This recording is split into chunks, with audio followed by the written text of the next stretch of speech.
الحمد للہ وکفا والصلاة والسلام علی عباده الذین اصطفا خصوصا علی نبیہ وحبیبہ سیدنا ومولانا وملجانا ومأوانا محمد المصطفى وعلى آلہ واصحابہ الذین قاموا بالصدق والصفا وعلى أولياء أمته وعلماء ملته وعلينا معهم إلى يوم الجزاء. أما بعد فأعوذ بالله من الشيطان الرجيم. بسم الله الرحمن الرحيم. فليحذر الذين يخالفون عن أمره أن تصيبهم فتنة أو يصيبهم عذاب عليم. صدق اللہ المولانا العظیم وصدق رسولہ النبی الامین الکریم ونحن علی ذلک ما قال من الشاہدین والشاکرین والحمد للہ رب العالمین. سب سے پہلے انتہائی ادب و محبت کے ساتھ تاجدار مدینہ سرور قلب و سینہ احمد مجتبی روحی فدا محمد مصطفیٰ صلی اللہ تعالی علیہ وسلم کے دربار پرانوار میں درود پاک کی نظر محبت پیش کیجیے. اللہم صلی علی سیدنا و شفیعنا و نبینا و مولانا محمد وعلی آل سیدنا و مولانا محمد کما تحب و ترضا بان تصلی علیہ صلاة و سلام علیک یا سیدی یا رسول اللہ وعلی آلک و اصحابک یا حبیب اللہ.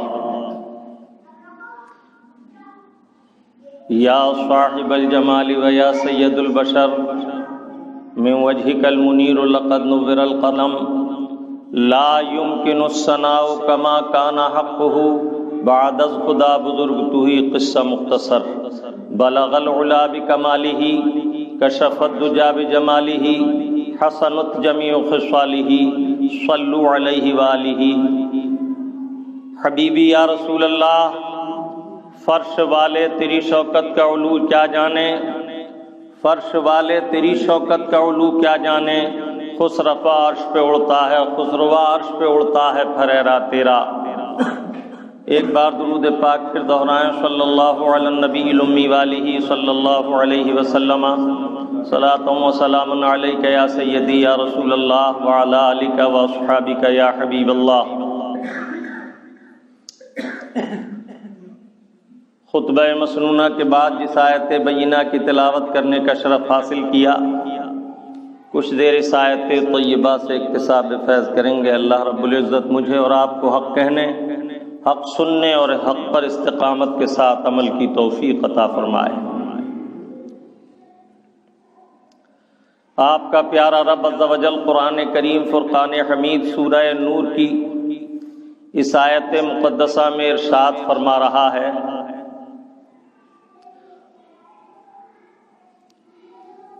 فَلْيَحْذَرِ الَّذِينَ يُخَالِفُونَ عَنْ أَمْرِهِ.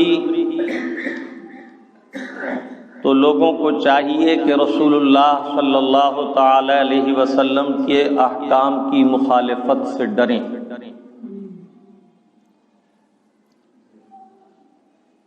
أَن تُصِيبَهُمْ فِتْنَةٌ، کہیں ایسا نہ ہو کہ تمہیں کوئی فتنہ پہنچے، تم فتنے میں پڑ جاؤ. او یصیبہم عذاب علیم، یا تمہیں دردناک عذاب پہنچے.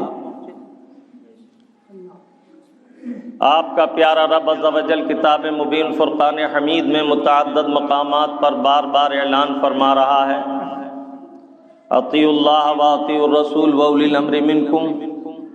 اے لوگو، اللہ کی اطاعت کرو اور رسول اللہ کی اطاعت کرو، اور جو تمہیں اللہ و رسول کا حکم بتائیں ان اہل امر کی اطاعت کرو. کہیں ارشاد فرما رہا وَمَن يُطِعِ الرَّسُولَ فَقَدْ أَطَاعَ اللَّهَ، جس نے رسول اللہ کی سچی اتباع و اطاعت کی اسی نے اللہ کی اطاعت کی، جس نے رسول اللہ کی فرما برداری کی اس نے اللہ کی فرما برداری کی. اور ارشاد فرما رہا ہے ما آتاکم الرسول فخذوہ وما نہاکم عنہ فانتہوا، یہ رسول تمہیں جو حکم دیں اسے لے لو، اور جس سے منع کریں اس سے بعد آ جاؤ، اس سے رک جاؤ۔ اور ارشاد فرماتا ہے قل ان کنتم تحبون اللہ فاتبعونی یحببکم اللہ، اگر تم یہ دعویٰ کرتے ہو کہ ہم اللہ سے محبت کرتے ہیں، فاتبعونی یحببکم اللہ، تو اے محبوب فرمائیے میری اتباع کرو، میرے قدم بقدم چلو، میری اطاعت کرو، یحببکم اللہ، اللہ تمہیں اپنا دوست بنا لے گا، اللہ تمہیں اپنا محبوب بنا لے گا۔ اور ارشاد فرمایا لقد کان لکم فی رسول اللہ اسوۃ حسنہ، یقیناً تمہارے لیے رسول اللہ کی زندگی بہترین نمونہ عمل ہے۔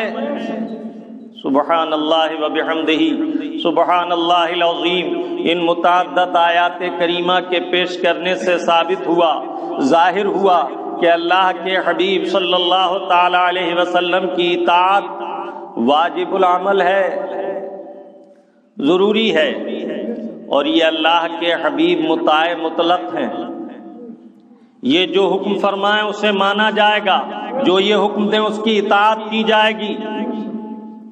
اگر رسول اللہ صلی اللہ تعالی علیہ وسلم کسی کو حکم دیں اور بظاہر وہ قرآن کریم کے حکم کے خلاف نظر آئے تو کہا جائے گا کہ ان کے لیے یہی حکم خاص ہے جنہیں یہ عطا کیا گیا، اور لوگوں کے لیے وہ حکم ہے جو قرآن کریم نے علی العموم ذکر فرمایا، جیسے سیدنا مولا علی رضی اللہ تعالیٰ عنہ سے فرمایا کہ فاطمہ کے ہوتے ہوئے دوسرا نکاح تمہارے لیے حلال نہیں۔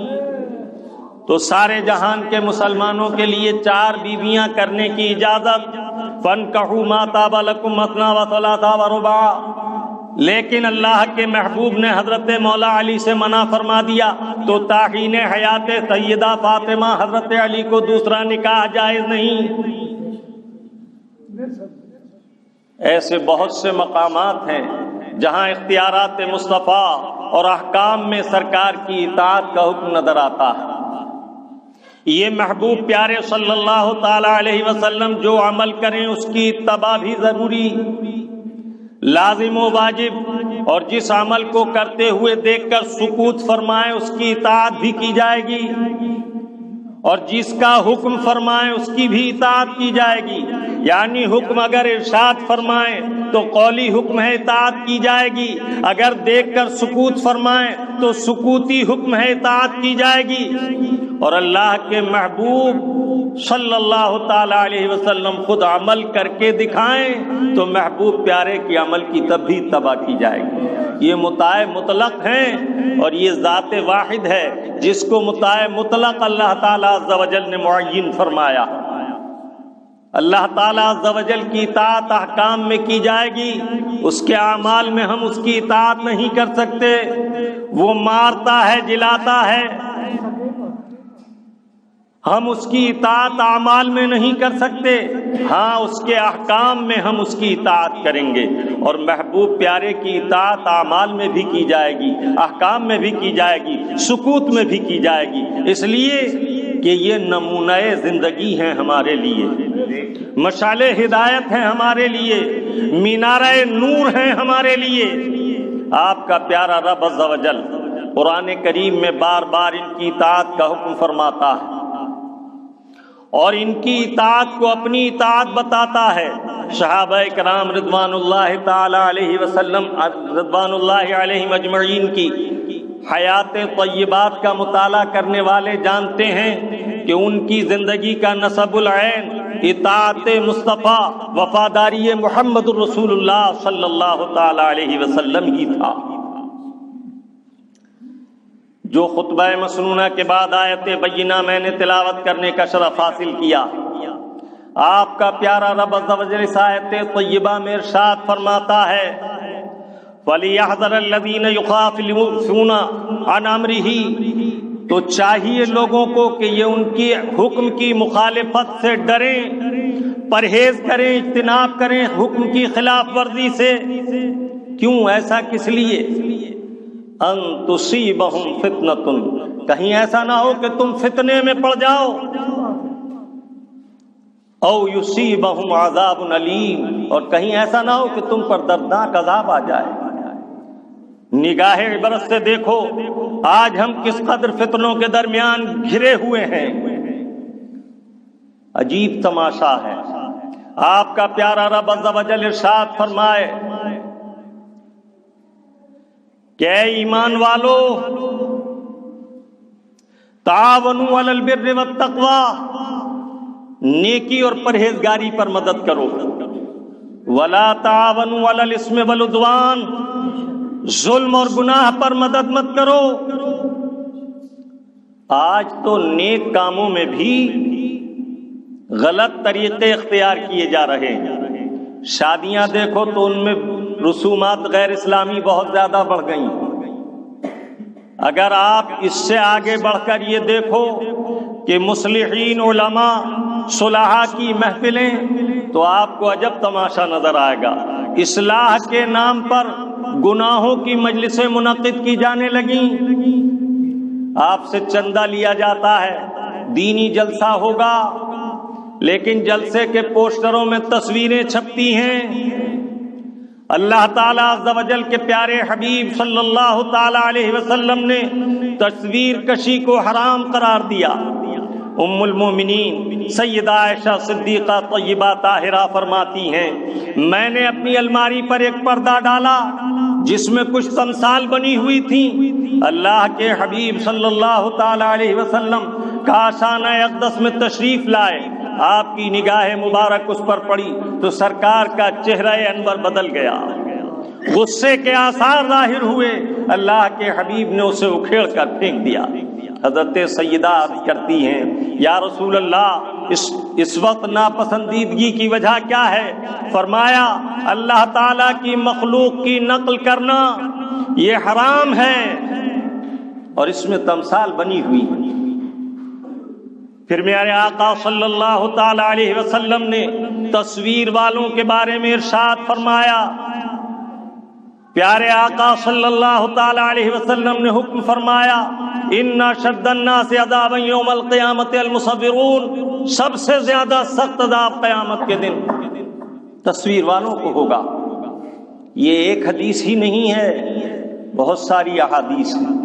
بخاری شریف کی حدیث طیبہ ہے، میرے آقا صلی اللہ تعالی علیہ وسلم نے ارشاد فرمایا قیامت کے دن ان تصویر والوں سے کہا جائے گا تم نے خلق اللہ کے مثل تخلیق کی ہے، ان میں جان ڈالو، انہیں زندہ کرو، اور وہ جب تک زندہ نہیں کریں گے تب تک ان کی نجات نہ ہوگی اور زندہ کرنے کی انہیں قدرت نہ ہوگی۔ ایسی کتنی احادیث طیبات ہیں۔ اللہ کی مخلوق کی نقل بنانا هو الذی یصورکم فی الارحام، اللہ ہے مصور، وہ تمہاری ماؤں کے شکم میں ان کے رحم میں بچوں کی صورت بناتا ہے، تصویر بناتا ہے۔ بعض احمقوں کو یہ شیوا ہے کہ انہوں نے بعض بزرگوں کی تصاویر خاموشی کے ساتھ دائیں بائیں سے حاصل کر لی اور یہ گاتے پھرتے ہیں ہمارے پاس فلاں بزرگ کا فوٹو ہے، ہمارے پاس فلاں بزرگ کی تصویر ہے۔ اس آیت طیبہ میں جو آیت مبارکہ میں نے تلاوت کرنے کا شرف حاصل کیا، بہت کچھ احکام اس سے مستنبط ہوتے ہیں۔ فَلْيَحْذَرِ الَّذِينَ يُخَالِفُونَ عَنْ أَمْرِهِ، اللہ کے محبوب کے ہر امر کی مخالفت کرنے سے ڈرو۔ اگر رسول اللہ نے تصویر کو منع فرمایا تو تصویر سے رک جاؤ، اگر رسول اللہ نے میوزک سے منع فرمایا تو میوزک سے رک جاؤ، اگر رسول اللہ نے موسیقی سے منع فرمایا تو موسیقی سے باز آ جاؤ۔ اللہ کے محبوب نے جن کاموں کو حرام قرار دیا وہ حرام ہیں، اور جنہیں پیارے آقا نے جائز رکھا وہ جائز ہے۔ ان کے رب عز و جل نے انہیں مطاع مطلق بنا کر بھیجا اور حکم فرمایا ما آتاکم الرسول فخذوہ، یہ رسول جو حکم کرتے ہیں اسے لے لو، وما نہاکم عنہ فانتہوا، اور جس چیز سے منع کرتے ہیں رک جاؤ۔ بعض لوگ کہتے ہیں اس طرح تبلیغ زیادہ آسانی سے ہوتی ہے۔ خوب یاد رکھیے غلط طریقہ علاج بھی حرام ہے اور غلط طریقہ تبلیغ بھی حرام ہے اور غلط حصول تغذیہ بھی حرام ہے۔ اللہ تعالیٰ عز و جل نے حلال رزق حاصل کرنے کے طریقے بتا دیے، اللہ کے محبوب نے اس کی صراحتیں پیش فرما دی۔ اسی طرح اللہ تعالیٰ عز و جل نے صحیح طریقہ تبلیغ بتا دیا، اس کے حبیب نے صحیح طریقہ تبلیغ بتا دیا۔ غلط طریقہ تبلیغ حرام ہے، حرام ہے، حرام۔ جس معاملے پر اللہ رب العزت فرمائے، اور افسوس صد افسوس تقریر میں شعر پڑھا جائے، ہمیں کرنی ہے طریق مصطفیٰ کو چھوڑنا ہے وجہ بربادی، طریق مصطفیٰ کو چھوڑنا ہے وجہ بربادی، ہمیں کرنی ہے سرکار بطحا کی رضا جوئی۔ اور پھر کہتے ہیں طریق مصطفیٰ کو چھوڑنا ہے وجہ بربادی، اسی سے قوم دنیا میں ہوئی بے اقتدار اپنی۔ ایک طرف تو شعر پڑھا جا رہا ہے کہ ہماری ملت دنیا میں بے اقتدار مصطفیٰ جان رحمت کے طریقے کو چھوڑنے سے ہوئی، دوسری طرف چاروں طرف فوٹوگرافی کے لیے کیمرے لگا دیے گئے ہیں، چاروں طرف LCD لگا دی گئی ہے، اور یہ مجمع اس لیے جمع کیا گیا ہے تاکہ لوگ دین کے کام کو حرام کام کے ساتھ مخلوط ہوتا دیکھیں۔ یاد رکھیے اور خوب ذہن نشین کر لیجئے، قرآن اللہ رب العالمین کا کلام ہے، جس کا پڑھنا عبادت، سننا عبادت، دیکھنا عبادت، چھونا عبادت، ہر عمل خیر عبادت ہے۔ لیکن اگر قرآن موسیقی کے طرز پر پڑھا جائے یا قرآن کریم میوزک پر پڑھا جائے تو اس کا پڑھنا بھی حرام اور سننا بھی حرام۔ علماء ربانین کا، علماء حقہ کا کام ہے کہ وہ احکام شرعی آپ تک پہنچا دیں، جو مانے گا نور و نجات، جو نہ مانے گا اس کے لیے آخرت میں حساب و عذاب۔ اتمام حجت شرعی کے لیے علماء ذمہ دار ہیں، اور یہ نہ دیکھو کہ اس 15ویں صدی میں بعض نام نہاد علم والے بھی ان کے ساتھ اسٹیج پر بیٹھ جاتے ہیں۔ خوب یاد رکھیے کہ وہ عالم حق نہیں جو حرام کے خلاف زبان خاموش رکھے۔ قال النبی الکریم صلی اللہ تعالی علیہ وسلم من سکت عن الحق فهو شیطان الاخرس، جو حق بات کہنے سے گونگا رہے وہ گونگا شیطان ہے، جو حق بات کہنے سے ٹھہر جائے وہ گونگا شیطان ہے۔ علماء کرام کی ذمہ داری ہے کہ جہاں مسلمان جمع ہوں دینی احکام ان تک پہنچائیں اور اللہ و رسول کی خشیت اور خوف دلائیں، بدعمالی سے روکیں۔ علماء حق آج بھی موجود ہیں۔ کسی ایک عالم کے دنیا سے پردہ فرما لینے کے معنی یہ نہیں کہ احکام شریعت اٹھا لیے گئے، بلکہ اللہ کے بندے اس کے دین کو قیامت تک بیان کرتے رہیں گے۔ اللہ کے پیارے حبیب دانائے غیوب صلی اللہ تعالی علیہ وسلم نے ارشاد فرمایا، قال رسول اللہ صلی اللہ تعالی علیہ وسلم اذا ظہر الفتن او قال البدع ولم يظهر العالم علمه لن يقبل الله منه صرفا ولا عدلا۔ جب فتنے ظاہر ہوں، خلاف شرع بدعات پیدا ہوں اور عالم اپنا علم ظاہر نہ کرے، شریعت طاہرہ کے احکام نہ سنائے، تو نہ ایسے عالم کا فرض قبول ہوگا نہ نفل قبول ہوگا۔ اللہ تعالیٰ عز و جل ہمیں اور آپ کو اعمال حسنہ کی توفیق عطا فرمائے۔ قرآن کریم لبریز ہے، اللہ تعالیٰ عز و جل نے وعیدیں نازل فرمائیں۔ اللہ رب العزت اس آیت طیبہ سے پہلے ارشاد فرماتا ہے، لا تجعلوا دعاء الرسول بینکم کدعاء بعضکم بعضا۔ رسول اللہ کی پکار کو آپس میں ایسا نہ سمجھ لو جس طرح تم ایک دوسرے کو پکارتے ہو۔ اللہ اکبر، یہ آقا کی پکار ہے، یہ سرکار کی پکار ہے، اسے عام لوگوں میں جیسے تم ایک دوسرے کو پکارتے ہو اس طرح نہ سنو، اس طرح نہ سمجھو۔ قد یعلم اللہ الذین ظلموا، قد یعلم اللہ الذین یتسللون منکم لواذا، اللہ تعالیٰ عز و جل خوب جانتا ہے تم میں سے ان لوگوں کو جو ان کا حکم سنتے ہیں اور خاموشی سے کنارہ کر کے نکل جاتے ہیں۔ اب آگے ارشاد ہو رہا ہے فَلْيَحْذَرِ الَّذِينَ يُخَالِفُونَ عَنْ أَمْرِهِ، تو ڈریے ان کے حکم کی مخالفت کرنے سے، ان تصیبہم فتنۃ، کہیں تم فتنے میں نہ ڈال دیے جاؤ۔ کیا اس موذی کے فتنے سے بھی کسی بڑے فتنے کو دیکھو گے؟ کیا یہ فتنہ نہیں ہے؟ آج ہمیں احکام شرعی سے عمل کرنے سے طرح طرح روکا جا رہا ہے۔ اغیار تو اغیار اپنے ہی کہاں ٹھیک نظر آتے ہیں۔ ذرا اندازہ کیجئے رسول اللہ صلی اللہ تعالی علیہ وسلم کی تعلیمات کی مجلس اور خلاف شرع امور کی بھرمار، یہ قیامت کی نشانیوں میں سے ایک نشانی ہے۔ میرے آقا نے فرمایا کہ جب قیامت قریب آئے گی فتنے حشرات الارض کی طرح پھیلیں گے۔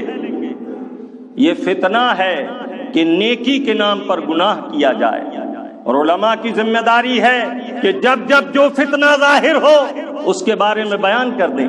بعض لوگ اونچی ٹوپیاں لگا کر صلاح کی مجلسوں میں حاضر ہوتے ہیں اور رومال لپیٹ کر ایسی مجلسوں میں بھی جاتے ہیں۔ اللہ تعالیٰ عز و جل دانا و بینا ہے، وہ دیکھنے والا ہے، اور رب کے حبیب بھی دانا و بینا ہیں۔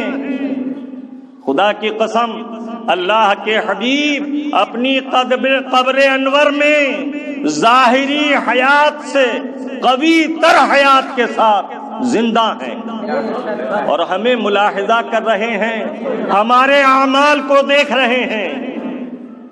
یہ حبیب ہم پر رقیب ہیں، نگہبان ہیں، یہ ہم پر حفیظ ہیں، ہماری حفاظت کے لیے نگرانی کرتے ہیں۔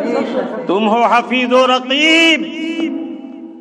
امام اہل سنت نے فرمایا یہ حفیظ ہیں، یہ رقیب ہیں، اور ان کا رب عز و جل سبحان اللہ۔ کیا یہ سمجھ لیا کہ رسول پاک آپ کے اعمال سے بے خبر ہیں؟ کیا یہ سمجھ لیا کہ اللہ تعالیٰ آپ کے اعمال سے بے خبر ہے؟ اللہ رب العزت فرماتا ہے وَهُوَ مَعَكُمْ أَيْنَمَا كُنْتُمْ، ہم تمہارے قریب ہیں، تم جہاں بھی ہو، تم جہاں بھی ہو ہم تمہارے قریب ہیں۔ اے مولا کتنا قریب ہے، نحن اقرب الیہ من حبل الورید، ہم تمہاری رگ جان سے بھی زیادہ قریب ہیں۔ یہ آیت تقوی کی اصل ہے۔ اگر بندہ مومن یہ جان لے کہ میرا رب میرے رگ گلو سے بھی زیادہ قریب ہے اور مجھے دیکھ رہا ہے، تو ہر گناہ سے ڈرے گا، ہر گناہ سے رکے گا۔ اور اللہ کے حبیب النبی اولا بالمومنین من انفسہم، نبی تمہاری جانوں سے بھی زیادہ قریب ہیں۔ ذرا سینے پر ہاتھ رکھ کر بتاؤ، اللہ تعالیٰ عز و جل دیکھ رہا ہے اور اللہ کے حبیب دیکھ رہے ہیں، کیا تم پھر بھی چپ چر کے ایسی مجلسوں میں جاؤ گے جن سے رسول اللہ نے منع فرمایا؟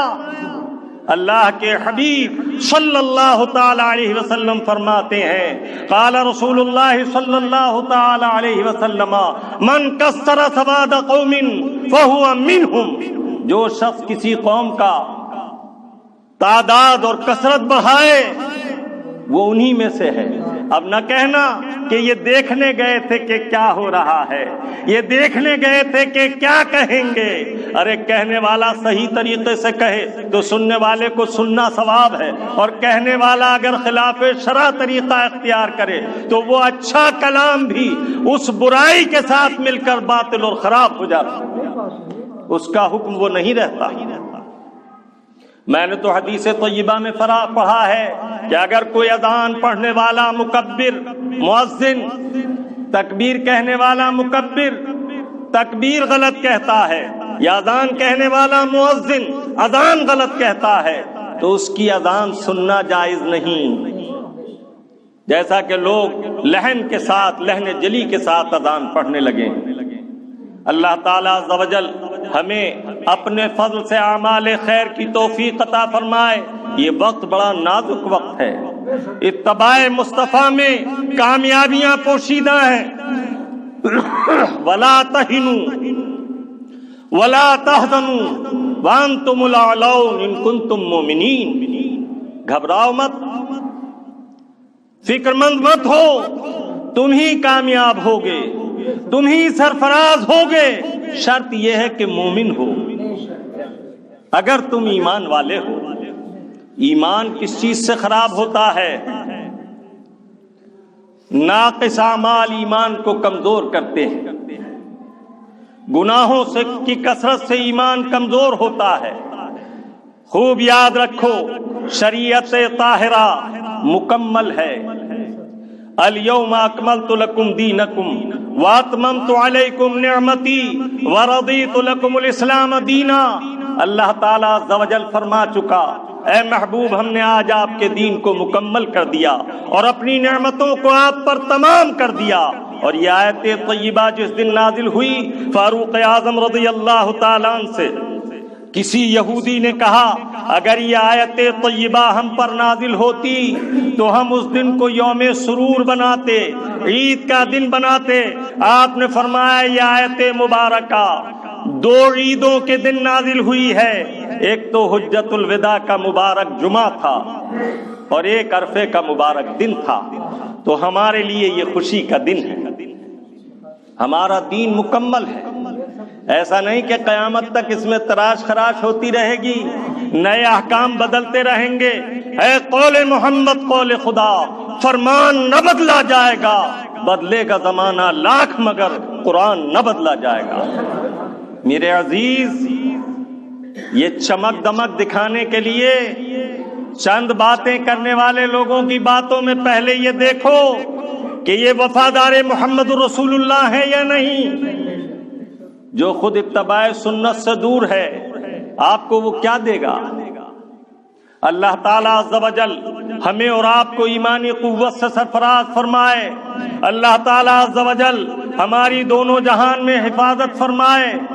طریق مصطفیٰ کی اتباع میں کامیابی ہے اور مصطفیٰ جان رحمت کے طریقے کو چھوڑنے میں ہلاکت و بربادی ہے۔ آپ کا پیارا رب عز و جل اس آیت طیبہ میں کیا اعلان فرما رہا ہے؟ اے لوگو، تمہیں چاہیے کہ اللہ کے حبیب کے حکم کی خلاف ورزی سے پرہیز کرو، اجتناب کرو، بچو۔ کہیں ایسا نہ ہو کہ تم فتنے میں ڈال دیے جاؤ۔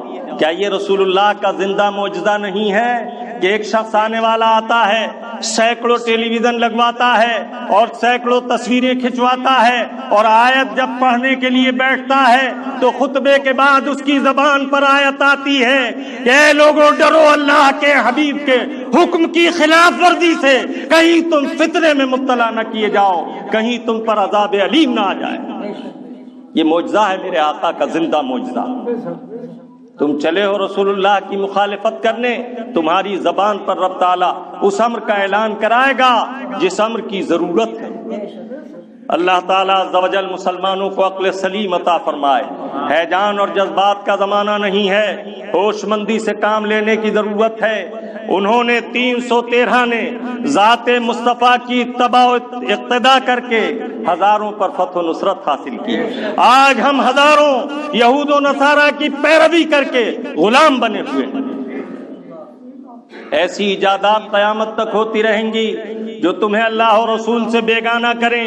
یاد رکھو، اللہ اور رسول کے فرمانبردار بندے اللہ اور رسول کا حکم سناتے رہیں گے، اور جن کی عقلوں پر دلوں پر پردہ پڑ گیا ہے وہ کہتے پھریں گے انہوں نے یہ کہا، انہوں نے یہ کہا، یہ بھی مولانا ہے، وہ بھی مولانا ہے، ہم کس کی مانیں؟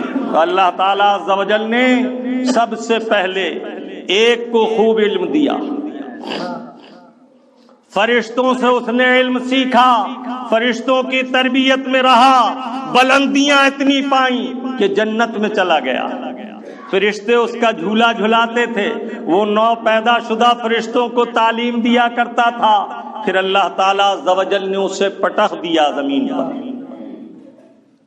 کیوں؟ تاکہ یہ معلوم ہو جائے کہ نبی کی تعظیم کے منکر کا انجام یہ ہے، مخالف خدا کے احکام کا انجام یہ ہے. اللہ تعالیٰ عز و جل نے بار بار قرآن میں ذکر فرمایا ما منعک ان تسجدا، کس چیز نے تجھے منع کیا آدم علیہ السلام کو سجدہ کرنے سے جب میں نے حکم دیا؟ تو اس نے تفاخر کے ساتھ کیا کہا؟ اس نے کیا جواب دیا کہ میں ان سے بہتر ہوں، مجھے آگ سے بنایا گیا ہے اور انہیں مٹی سے بنایا گیا ہے. یہاں ایک درس عبرت پوشیدہ ہے. پہلے اللہ تعالیٰ نے اسے عالم بنایا، صوفی بنایا، جنت میں پہنچایا. اس کے بعد تمام زمانے کے قیامت تک آنے والے مسلمانوں کے لیے یہ سبق سکھایا کہ دیکھو یہ ساری بلندیاں پانے کے باوجود اللہ کے حکم کے مخالف اور رسول اللہ کے احترام کے مخالف کا حال یہ ہوتا ہے. تو شیطان نے نبی کی مخالفت تعظیم کی بھی کی اور اللہ کے حکم کی مخالفت بھی کی. اب پھر آ جائیے قرآن کریم کی طرف. آپ کا رب عز و جل ارشاد فرماتا ہے اطیعوا اللہ واطیعوا الرسول واولی الامر منکم، حکم مانو اللہ کا، حکم مانو رسول اللہ کا، اور حکم مانو اطاعت کرو اللہ اور رسول کا حکم سنانے والے اولی الامر کی. اب اگر اولی الامر میں آپ یہ دیکھو کہ یہ عالم صاحب تو ہیں لیکن ان عالم صاحب نے اعلانیہ حرام کام کو اپنا رکھا ہے تو یاد رکھو وہ مرشد نہیں ہو سکتا. مرشد کی شرائط میں یہی ہے، رشد و ہدایت کرنے والا سچا وہی ہے جو رشد و ہدایت کرے لیکن اللہ کے رسول کے فرمان کا متبع ہو، اعلانیہ حرام کام نہ کرتا ہو. 4 شرطیں ہیں. صحیح الاعتقاد راسخ الایمان ہو، پہلی شرط. دوسری شرط یہ ہے کہ جو رسول پاک صلی اللہ تعالی علیہ وسلم کا سلسلہ نور ہے اس سے کڑی بکڑی سرکار تک نسبت ملتی ہو، کہیں رسی کٹی ہوئی نہ ہو، چین منقطع نہ ہو. اور تیسری شرط کیا ہے؟ اتنا علم رکھتا ہو کہ کتابوں سے دین کے احکام بلا دوسرے کی مدد کے بیان کر سکے. چوتھی شرط یہ ہے کہ علل اعلان کوئی حرام کام نہ کرتا ہو، فاسق و فاجر نہ ہو. اب ذرا اپنی طرف بھی توجہ کیجیے. من یہدہ اللہ فہو المہتدی ومن یضللہ فلن تجد لہ ولیا مرشدا. اللہ جسے ہدایت عطا کرتا ہے وہ ہدایت پر ہے، اسے ہادی تک پہنچا دیتا ہے. ومن یضللہ فلن تجد لہ ولیا مرشدا، اور جسے وہ ہلاکت کے راستے پر چھوڑتا ہے وہ یہی کہتا پھرتا ہے کوئی مرشد ہی نہیں ملا، کوئی صحیح بتانے والا نہیں ملا، ہم کسے صحیح مانے. اللہ فرماتا ہے اسے نہ کوئی ہادی ملتا ہے نہ کوئی مرشد ملتا ہے. خوش نصیب ہیں وہ جنہیں اللہ تعالیٰ عز و جل نے سچے مرشد عطا کیے، علماء ربانین عطا کیے. انہیں چاہیے کہ وہ معلوم کریں اور عمل کریں. حضرت مولا کائنات علی المرتضی کرم اللہ تعالی وجہہ الکریم ارشاد فرماتے ہیں العلم خزائن ومفتاحها السوال فاسألوا یرحمکم اللہ. علم خزانہ ہے، اس کی چابی سوال کرنا ہے. اے لوگوں سوال کیا کرو، اللہ تم پر رحم فرمائے. جو بات نہ جانو تمہارے رب عز و جل نے اعلان فرمایا فاسألوا اہل الذکر ان کنتم لا تعلمون. اگر تم نہیں جانتے تو علماء حقہ سے معلوم کرو. ارے 2 لائنوں کا سوال لکھ بھیجو بریلی شریف کے علماء حقہ کو، ایسے جلسے کی شرکت کا کیا حکم ہے، اس میں چندہ دینے کا حکم کیا ہے. جواب آ جائے گا کہ جس مجلس میں حرام کام کسی نیکی کے ساتھ مخلوط ہو اس حرام سے بچنے کے لیے اس مجلس میں مت جاؤ. اللہ تعالیٰ عز و جل ہمیں اور آپ کو خیر کی توفیق عطا فرمائے. میں نے یہ چند معروضات اس لیے عرض کر دیں کہ 1 ہفتے سے تقریباً برابر چیمی گوئیاں اور سوال و جواب چل رہے ہیں کہ فلاں لوگ فوٹو کھنچوانے کو جائز کہہ رہے ہیں، فلاں جائز کہہ رہے ہیں. خوب یاد رکھیے شریعت طاہرہ کے احکام مکمل ہو چکے. اب جو شخص خواہش نفس کا بندہ بنے گا وہ اس راستے پر جائے گا کہ خلاف شرع کاموں کو اختیار کرے گا، اور جو اپنے رب کا سچا بندہ ہے وہ تو اپنے مولا کی اس راہ کو اختیار کرے گا جسے قرآن کریم نے صراط مستقیم فرمایا۔ اور کیسی صراط مستقیم، کیسا محتم بالشان کام ہے یہ! تمہارا رب عز و جل فرماتا ہے اہدنا الصراط المستقیم۔ 5 نمازیں ادا کرتے ہو امام کے ساتھ، 4 فرض، 3 فرض اور 2 فرض ادا کرتے ہو، ہر نماز کی ہر رکعت میں حکم ہے دست بستہ اپنے معبود حقیقی کی بارگاہ میں عاجزی و نیاز مندی کے ساتھ دنیا و ما فیہا سے ہاتھ اٹھا کر تحریمہ کہو اللہ اکبر، اس کے بعد ثنا پڑھو اور سب سے پہلے الحمد شریف پڑھو، اللہ کی تعریف، حمد و ثنا، اس کے بعد محتم بالشان جو امر ہے اس کے بارے میں سوال کرو اہدنا الصراط المستقیم، اے مولا ہمیں سیدھی راہ چلا، صراط الذین انعمت علیہم، خود ہی کرم فرما کر بتایا راستہ ان لوگوں کا جن پر تو نے انعام فرمایا، غیر المغضوب علیہم ولا الضالین، نہ ان کا جن پر تیرا غضب ہوا اور نہ ان کا جو گمراہ ہو گئے۔ طریق مصطفیٰ کو چھوڑنا ہے، وجہ ناکامی، اسی سے قوم دنیا میں ہوئی بے اقتدار اپنی۔ اللہ تعالیٰ عز و جل ہمیں اور آپ کو محمد الرسول اللہ صلی اللہ تعالی علیہ وسلم کی سچی غلامی کی توفیق عطا فرمائے۔ ارے عرفاء، اہل اللہ تو یہ کہتے ہیں عبادت نام ہے وفاداری محمد الرسول اللہ کا۔ اگر سرکار کی وفاداری کے ساتھ تم عبادت کرتے ہو تو عبادت ہے، اور اگر اس عبادت میں وفاداری نہیں تو وہ عبادت بھی بغاوت ہے۔ لوگ کہتے ہیں اس کی دلیل کہاں ہے، اس کی دلیل کہاں ہے؟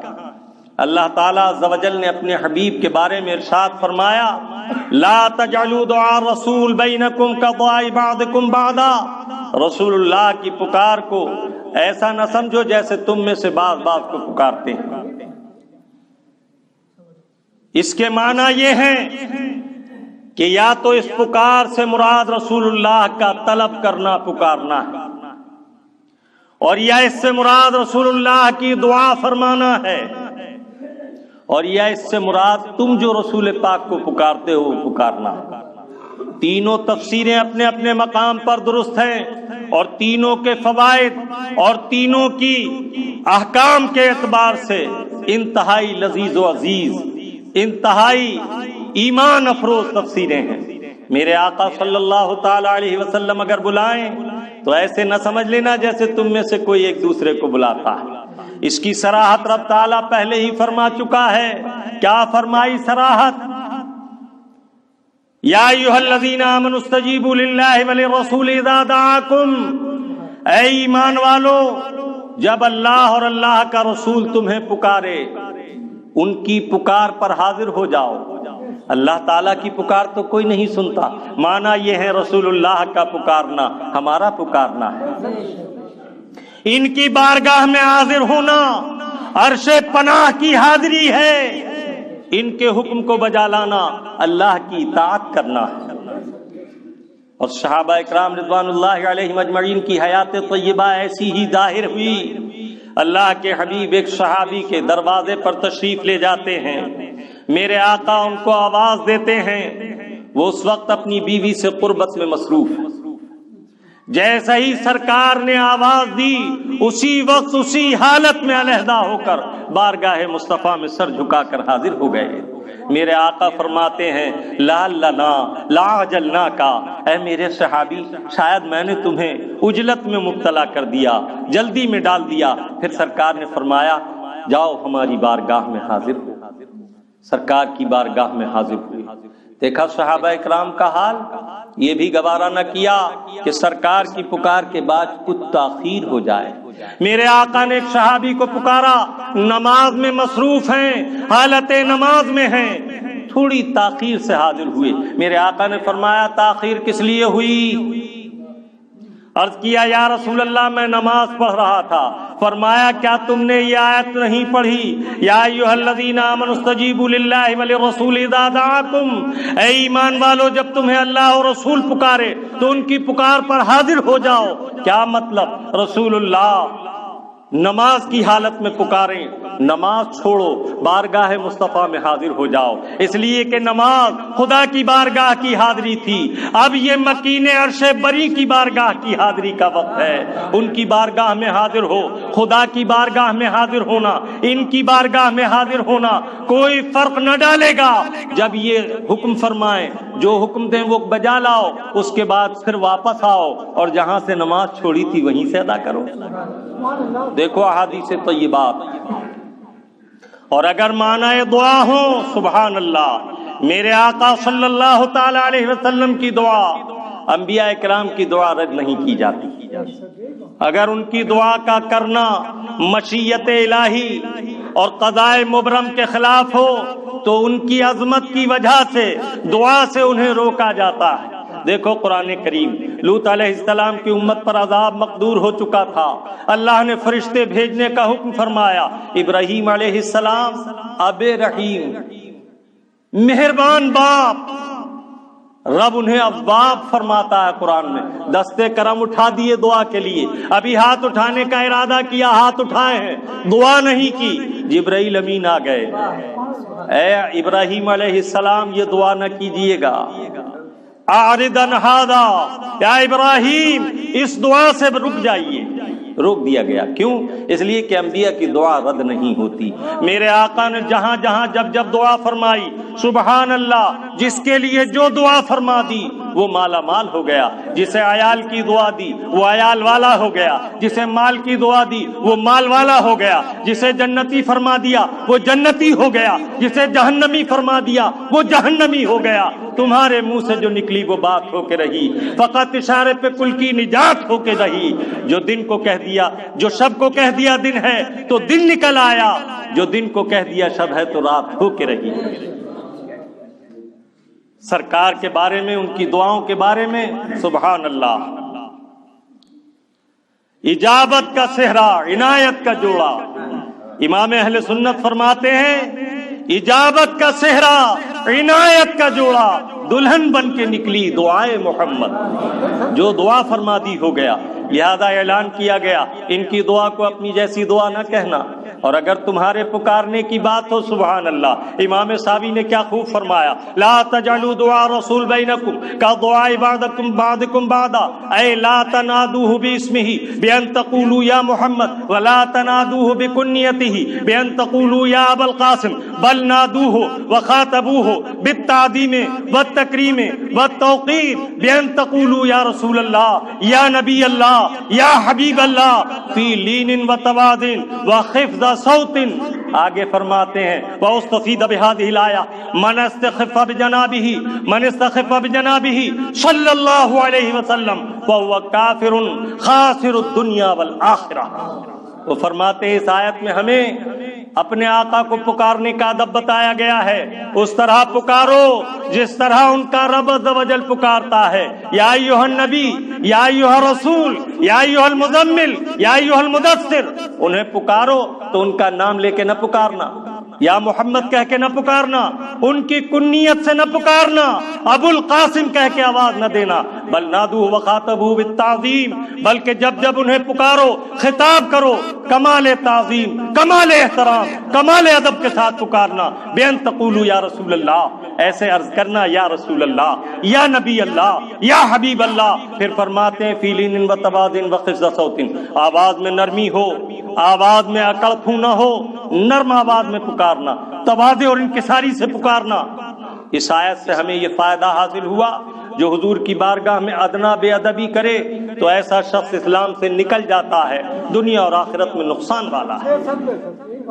انشاءاللہ الرحمن کبھی وقت ملا تو اس آیت طیبہ پر پھر گفتگو کریں گے۔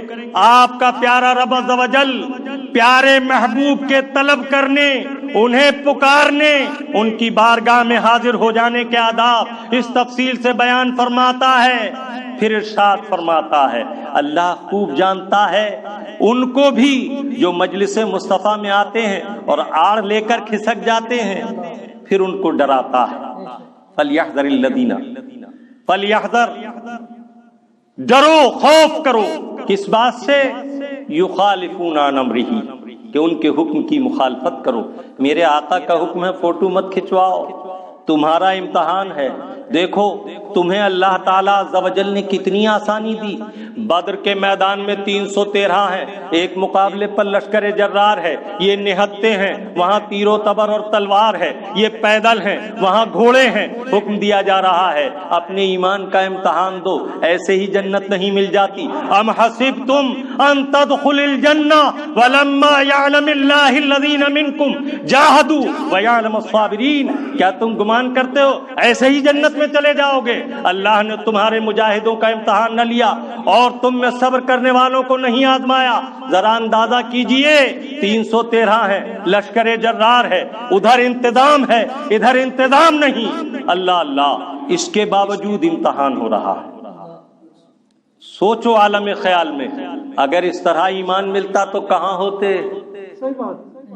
آج کہا جا رہا فوٹو مت کھنچواؤ تو باز نہیں آتے. آج کہا جا رہا جھوٹ مت بولو، باز نہیں آتے. ارے یہ بہت ہلکے درجے کا امتحان ہے، ذرا سوچو. اور یہ جو کچھ لوگ کہتے نظر آتے ہیں میاں مولانا تو فتوے بیان کرتے رہتے ہیں، دیکھو دنیا میں کیا ہو رہا، انہوں نے بنوا لیا، انہوں نے بنوا لیا، وہ بھی فوٹو کھنچوا رہے ہیں، وہ بھی فوٹو کھنچوا رہے ہیں. ارے میرے بھائی، یہ جو سب کہہ رہے ہو، کیا تم نے یہ حدیث نہیں سنی کہ آدم علیہ السلام سے اللہ تعالیٰ فرمائے گا جنتیوں اور جہنمیوں کو الگ کرو؟ عرض کریں گے کم من بکم یا مولائی، اے میرے مولا کتنوں میں سے کتنے الگ کروں؟ 999 للنار والواحد للجنہ. اب کہتے پھرو کدھر بھیڑ ہے. کچھ لوگ کہتے ہیں بھیڑ کتنی تھی، مجمع کتنا تھا. ان سے پوچھو کربلا میں 73 کربلا میں امام حسین والے تھے اور 22,000 یزیدی تھے. اگر تم وہاں ہوتے تو کیا یہ معلوم کرتے مجمع کدھر ہے؟ بولو بھائی، یہ پوچھتے مجمع کدھر ہے؟ حق حق ہے. اگر ایک آدمی حق پر قائم ہے وہی صفات اعظم ہے، اسی کی اتباع، اسی کی اقتداء لازم ہے. اللہ تعالی ہمیں اور آپ کو آزمائش سے محفوظ رکھے. ہم نکمے ہیں، گندے بندے ہیں، کمزور و عاجز ہیں. مولا ہم تیری آزمائش کے لائق نہیں. یاد رکھیے میرا کام اتمام حجت شرعی ہے. کل نہ کہنا ہمیں خبر نہ ہوئی. قیامت میں علماء سے پوچھا جائے گا میں نے پکڑ پکڑ کر قریب کر کر کے آپ کو بتا دیا، اب میں بوڑھا ہو چکا، نہ جانے کب داعی اجل سے حکم آئے اور میں لبیک کہوں اور آپ کفے افسوس ملو. کاش ہم کچھ اور پوچھتے. میرے عزیز، جو چاہو پوچھو، جو کتاب چاہو دیکھو، اس نیرنگی میں مت گمو، دنیا کی نیرنگیوں میں مت گھومو، بلکہ اپنے مولا کی طرف نظر لگاؤ، اپنے آقا کی اتباع کی طرف مائل ہو جاؤ. اللہ تعالیٰ عز و جل دونوں جہان کی کامیابیوں سے نوازے گا، دونوں جہان کی سرفرازیاں عطا کرے گا، دونوں جہان کی فیروز بختی عطا کرے گا. جس نے یہاں رضائے مولا کے لیے ایک ذرا سی دنیاوی لذت. الحمدللہ